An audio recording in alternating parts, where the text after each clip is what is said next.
I love this quote from eMarketer and Insider Intelligence. I highly recommend. They have a daily podcast called Behind the Numbers, and I love it. It's social media isn't going anywhere because teens and young adults just don't know a world without it. If you're getting started here and you're growing your business, a couple of things I always want to remind us to do is remember that you can't be everything to everyone. You are going to, again, with social media, I really want you to think about your platforms and choose a platform that is a good fit for you, but really is going to connect with your end user, customer, client, whatever makes sense for you.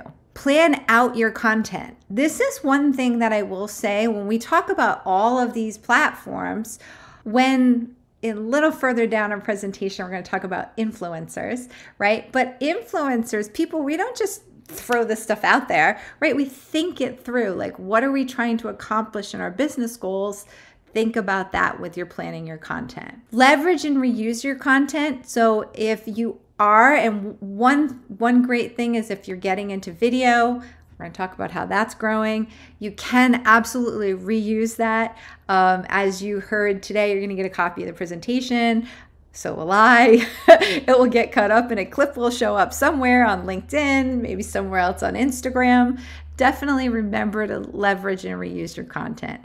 And no matter what, everything I always mention from a digital marketing perspective, I always ask people to be mindful of tracking your social media. Really, really important for you to do that. Otherwise, you won't know that it's working.